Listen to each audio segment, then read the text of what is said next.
efforts to groups and historically underserved customers. So as I said, within the public affairs specialist role, we also have outreach as a large portion of what we do. So I'll explain a little in this presentation. I'll explain a little bit about what outreach means, ways you can target specific groups with your outreach, and how to reach historically underserved customers, and some considerations to take into account when doing outreach events.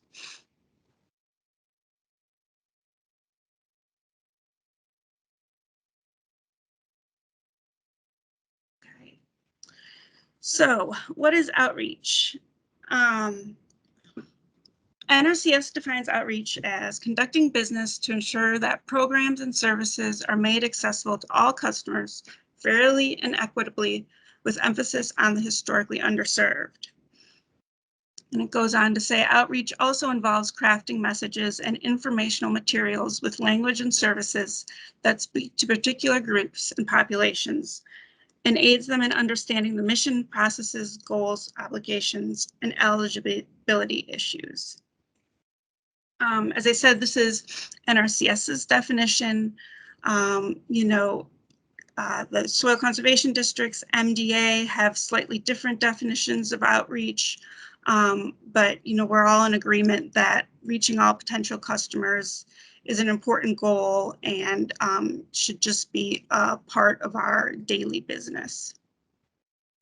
So at some point in your career, you might be asked to present at a local community event, maybe a ag field day, or over the course, as you start working with more farmers and landowners, you might see a need for additional outreach to a specific group or a need to share information on a specific program or practice. So I hope that this presentation can help you.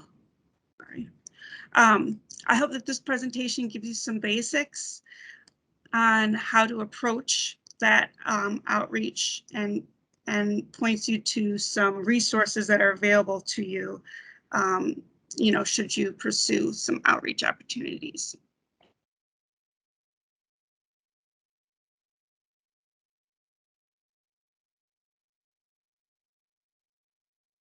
Okay, targeting outreach. So if you're considering, taking on an outreach project, there's a few questions you should ask yourself. Who is your audience? What is the purpose and goal of the outreach? And what are the barriers that this audience may face? You also want to ask, what is the message? And which tactics are best for reaching this audience? The last two there are grayed out today. I'm just going to focus more on reaching our audiences. And then next week we'll go into some of the specific ways we conduct outreach here in Maryland, and tools you have to communicate with your audiences. So when you ask yourself, who is the audience? Probably first thing that comes to mind is, well, local farmers and landowners. And that's great. If you just want to reach a broad swath of the population in your county or counties, that can be good enough. But to really be effective with outreach and with communicating, it helps to focus it in a little bit. So you might ask these questions to learn a little bit more and narrow that audience down. So if it's local farmers and landowners, what are they producing? If they're growing anything or raising livestock? Have they participated with NRCS or the district or MDA in the past? How have they participated? What is their motivation for conservation? Are they,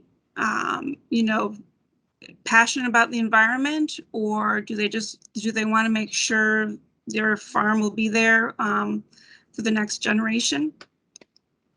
What topics resonate more generally with the audience? What problems do they want to solve?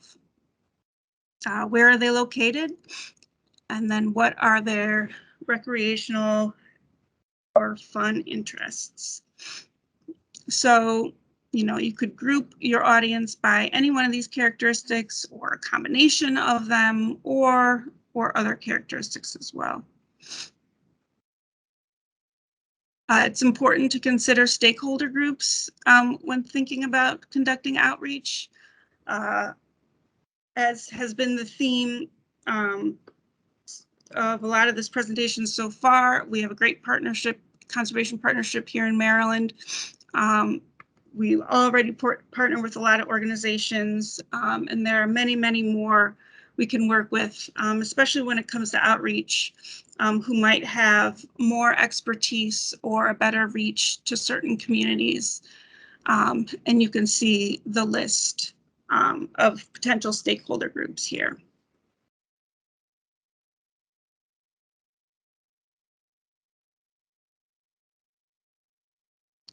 So your audience may be historically underserved producers or include historically underserved producers.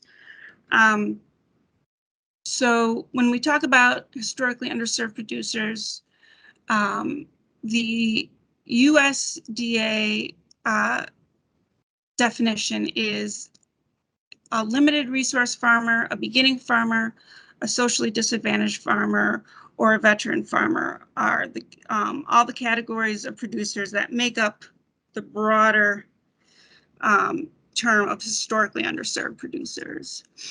And so this definition is from the Farm Bill, and it's used to determine eligibility for certain programs that might have additional provisions for historically underserved.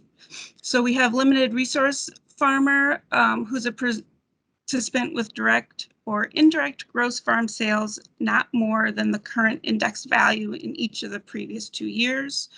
So, and then you can read below, basically that's a farmer with limited income. We have beginning farmers, which is a participant who hasn't farmed for more than 10 consecutive years. We have socially disadvantaged farmers. That would be individuals who are members of a socially disadvantaged group that's been subjected to racial or ethnic prejudice because of their identity as members of a group without regard to their individual qualities. And this is what we consider our minority groups here in Maryland. And then we have veteran farmers. Veteran farmers are producers who served in our military, including the reserves. And there is I think a 10-year limit on that. It goes into a little bit more in the actual definition when you get to the program language. So for our purposes today, and I think for outreach purposes in general, we can consider underserved groups are, people who have not participated in or that in the past have received limited benefits from our programs and services. So when you are thinking about doing outreach, it's important to consider the cultural diversity of your audience.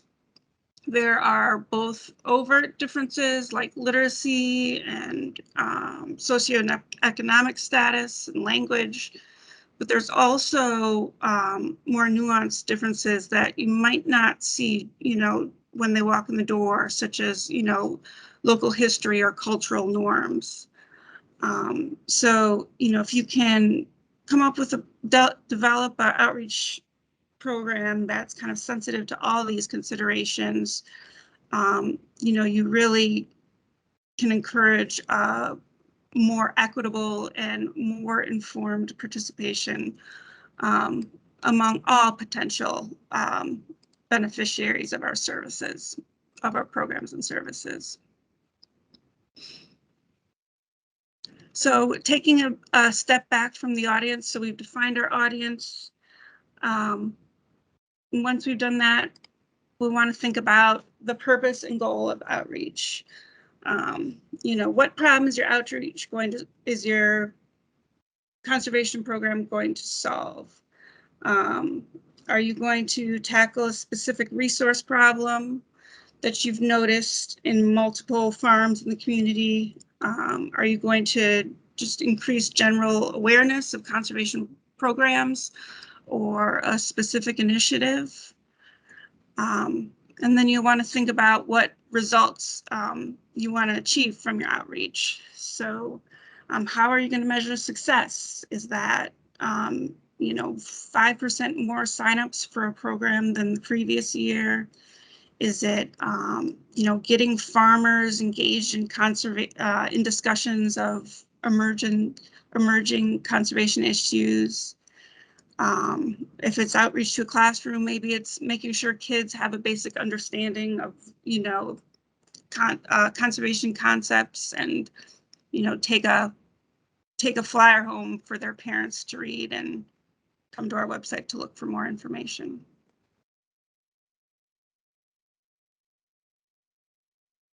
And then once you establish those goals, you'll want to consider some of the barriers that people might face. How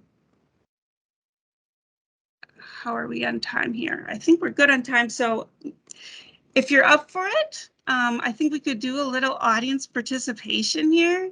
I would love to hear what comes to mind when you think about the barriers that landowners might face when coming in to work with us or sign up for a program.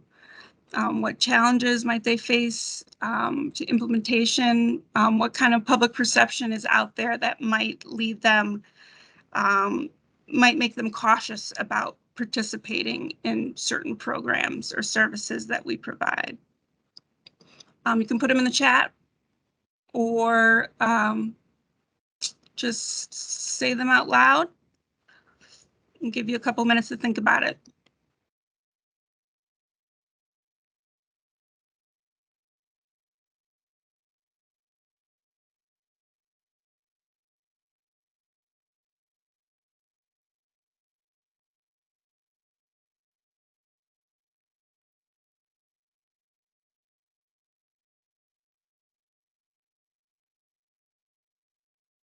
All right, we have some great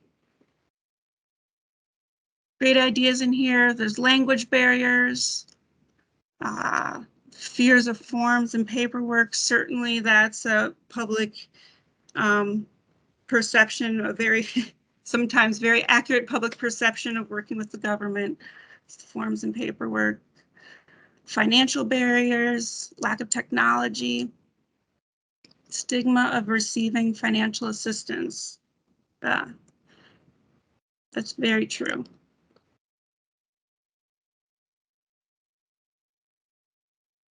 So those are great examples. You know, perhaps it could also be the timing of when the program sign up is, the availability of equipment, you know, whether the farmer has the tools they need to participate in that program, and others. So here are some additional considerations for equitable outreach, and you suggested some of these. I'll just go into a little bit more detail here. So first is literacy level. So it may be more difficult to reach out to limited English proficient individuals, immigrant communities, or people with lower educational attainment. So, you know, it's important to design your outreach to accommodate different literacy levels. In the government, we talk about focusing on plain language. which assumes, I believe it's a 5th grade literacy level. But, you know, it's really just kind of common sense, you know, providing background information if you're talking about really complex concepts. Avoiding acronyms is a big one. Another barrier might be socioeconomic status. Groups with lower socioeconomic status often face greater barriers to participation. So, you know, they can be addressed by considering factors like the location and timing of the outreach, you know, whether public transportation is available, availability of childcare, and availability of food. We have a great resource in the National Ag Statistics Service. It does a ag census every 10 years, I believe. They just did one in 2020. Really in-depth census that provides some demographic information on Maryland's farmers and farmers across the country. So that can be a good resource when trying to understand your audience. Another barrier can be language. It's important to know what the major languages are that are spoken in the community. You know, so FPAC has a limited English proficiency service request system. So those of you, so I think that would just be for NRCS employees, can go through the My FPAC services catalog to request translation services or in-person interpretation services. Also, vital program documents are already available, have already been translated. So this would be, you know, the program general NRCS program application form, the basic information about our Farm Bill programs. And they can be found on the NRCS eForms site. And so, you know, it's important that you know, any advertising or written background materials related to your events, if you know there's going to be a large number of non-English speaking members of the community at your event, that you have items available in their language. And also make interpreters available if needed.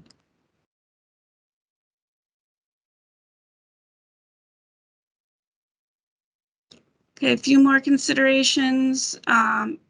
Aging populations have specific needs that should be addressed to capture their input. You know, consider the time of day, location of events, as well as the ADA access to events and services. Generally helps you include more elderly residents. Also, the needs of younger people should be considered, including their preferred methods of communication, like social media and online platforms. You know, and also considering innovative tools for discussion at events to keep them engaged. Local history can be very important. Understanding the local context is helpful prior to beginning outreach. So, you know, thinking about past outreach efforts, you know, certain communities might have participated in previous outreach efforts, but not really seen any change or any benefit from it. So over time, either not being included or participating and not feeling utilized might affect future participation. So, you always just want to kind of do a little survey of what's been done in the past in terms of outreach. And then cultural norms. It's hard to learn all the cultural nuances for every group in your county. Some community members might not be familiar with the democratic form of government and the ability to openly share their opinions. Some people might not be accustomed to different gender roles. Um, some some groups might be fearful to have conversations and dialogue. They might be fearful that they'll be recorded. So, in order to better understand cultural norms, I suggest working in partnerships with other organizations that really are skilled at working across cultures. We have great partners out there. I'll put a plug in for Maryland Extension. Bringing these groups in to help you better understand cultural norms can help ensure that all groups are able to participate um, in our programs and services.